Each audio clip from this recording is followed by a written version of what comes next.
মক্কার কাফেররা দেখে কোনোভাবে আল্লাহর নবীকে ঠেকাতে পারে না। শেষ পর্যন্ত তারা খাত্তাবের ছেলে ওমরের বাড়িতে গেছে বিশাল বাহিনী নিয়ে। আবু জেহেল, আবু লাহাব, উতবা, শাইবা, ওলীদ ইবনে মুগীরারা খাত্তাবের ছেলে ওমরের বাড়িতে গেছে। যে বলে, ওমর শোনো শোনো, তুমি হলো আমাদের সবচেয়ে বড় নেতা, তুমি হলো শক্তিশালী সাহসী যুবক, আমরা তোমার কাছে একটা বিপদে পড়ে এসেছি। ওমর বলে, কি বিপদ বলো?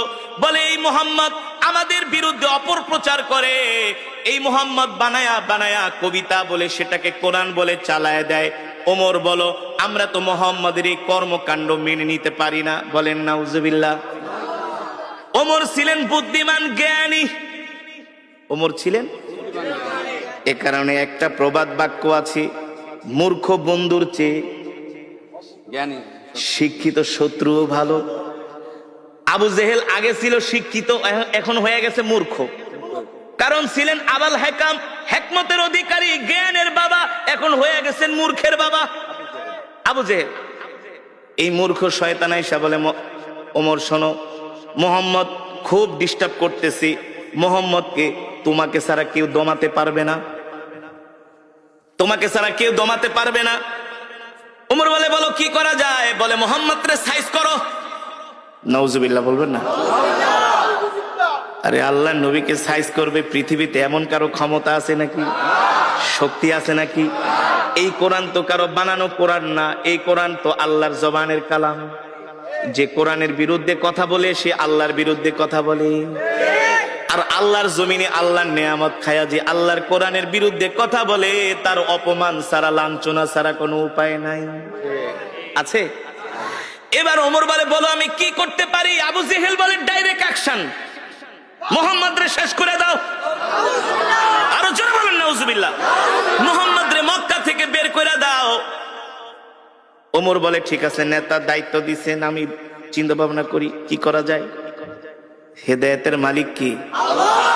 হেদায়েতের মালিক আল্লাহ, হেদায়েতের মালিক আল্লাহ।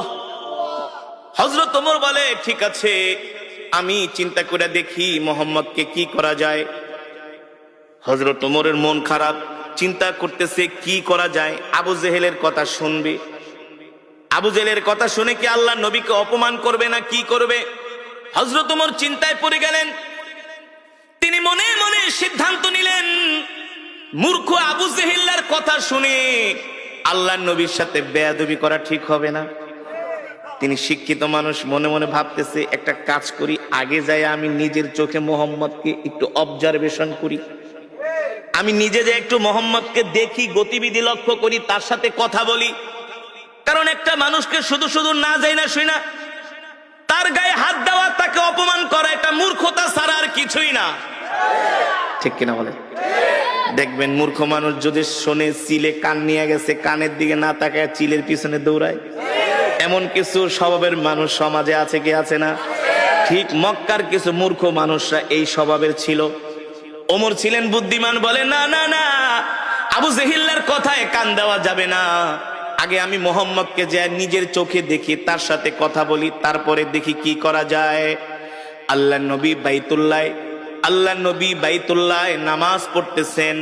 হযরত ওমর বিকাল বেলা ঘুটঘুটে অন্ধকার, মাগরিবের সময় না, ওমর মনে মনে চিন্তা করে, সূর্যের আলোতে গেলে আবার মানুষজন দেখবে, মানুষজন দেখা বলবে, ওমর তুমি কি যে মুহাম্মদের সাথে মিলে গেছো। এই কারণে ওমর বলে, আমি মাগরিবের সময় বের হলাম, ঘুটঘুটে অন্ধকার, ঘুটঘুটে অন্ধকার।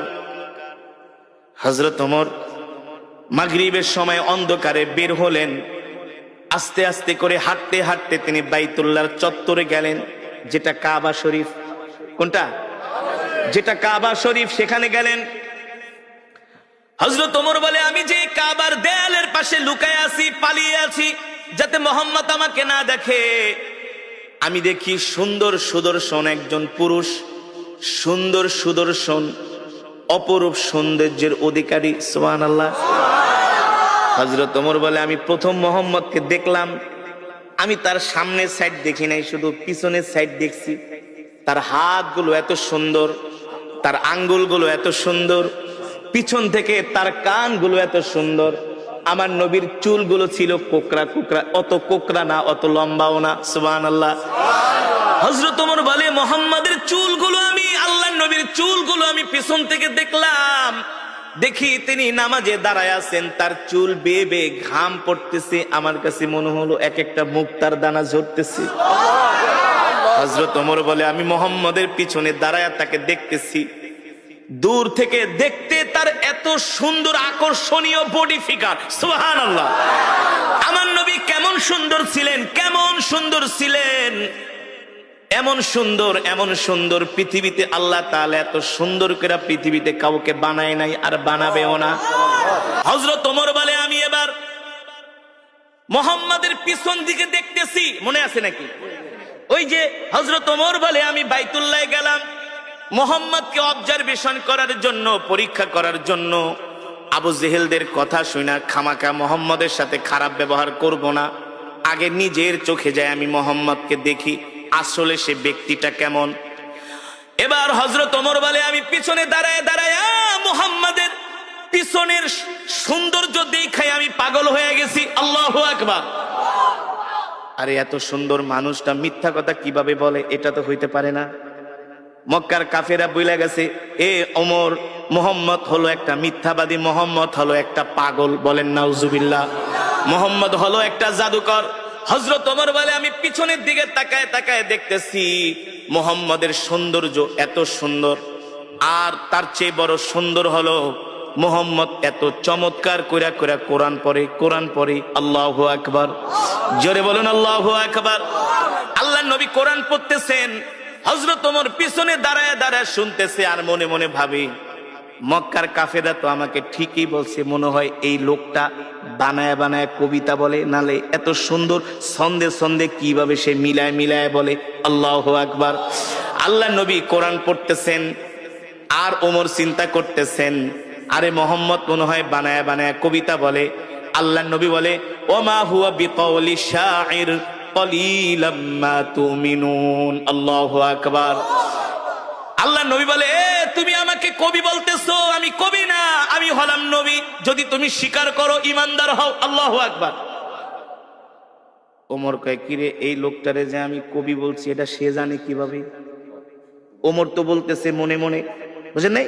কিন্তু আল্লাহ নবী বলতেছে ওমা হুয়া বিকাউলি শাইর, আমি কবি না। ওমা হুয়া বিকাউলি শাইরিন কলিলাম মা তুমিনুন, তোমরা অল্প মানুষই বোঝো যে আমি কবি না, আমি হলাম আল্লাহর নবী। যদি তোমাদের ইমান থাকে আর তোমরা অল্প মানুষই ইমান গ্রহণ করবে, ঠিক কিনা বলেন? হযরত ওমর বলে কিভাবে বললো, কিভাবে সে বুঝলো আমি যে তার নামে বলতেছি সে কবি? এবার হযরত ওমর বলে সে যেহেতু আমার মনের কথা জানা গেছে, তাহলে মনে হয় এই লোকটা হলো একটা গণক, গণকরাই তো মানুষের মনের কথা। আল্লাহ নবী বলেন ওমা হুয়া বিকাউলি শাইর কলিলাম মা তুমিনুন ওয়ালা বিকাউলি কাহিন কলিলাম মা তাযাক্কারুন। আল্লাহু আকবার। এ তুমি আমাকে গণক ভাবতেছো, আমি গণক না, আমি গণক না। তুমি যেটা ভাবতেছো তোমার ভাবা সত্য নাই, আমি হলাম আল্লাহর নবী, ঠিক কিনা বলেন? তানজিলুম মির রাব্বিল আলামিন। আমি গণক না, আমি গণক না, আমি যেটা পড়তেছি সেটা হলো আমার রবের পক্ষ থেকে কোরআন। আল্লাহু আকবার। হযরত ওমর বলে এ লোকটাকে আমি গণক বললাম, সে বলে আমি গণক না, আমি যে তাকে গণক বললাম সেটা কিভাবে জানলো? আল্লাহু আকবার।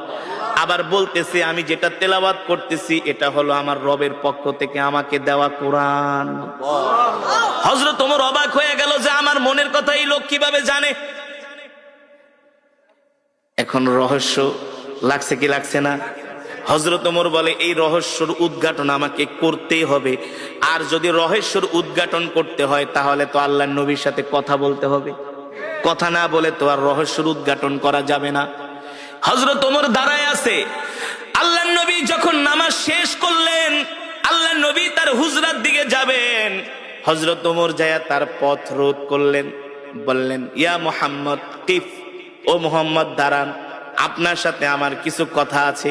আল্লাহর নবী বলে ইমশি মাই, চলেন আমার সাথে আমার বাড়িতে যেয়ে কথা বলবো। আল্লাহ নবী হযরত ওমরকে নিয়ে বাড়িতে চলে গেলেন। সুবহানাল্লাহ বলে। আল্লাহর নবী হযরত ওমরকে নিয়ে বাড়িতে চলে গেলেন। আল্লাহর নবীর সাথে হযরত ওমর যখন বাড়িতে গেলেন, হযরত ওমর বারবার আল্লাহর নবীর চেহারার দিকে তাকায়, সুবহানাল্লাহ।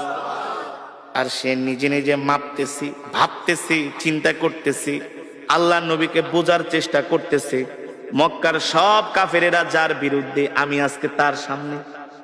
হ্যাঁ, মক্কার কাফেরেরা যার বিরুদ্ধে এত মিথ্যা প্রোপাগান্ডা ছড়িয়েছে, আমি তার সামনে। কিন্তু তার চেহারা দেখলে মনে হয় সে হলো পৃথিবীর সবচেয়ে ভালো মানুষ।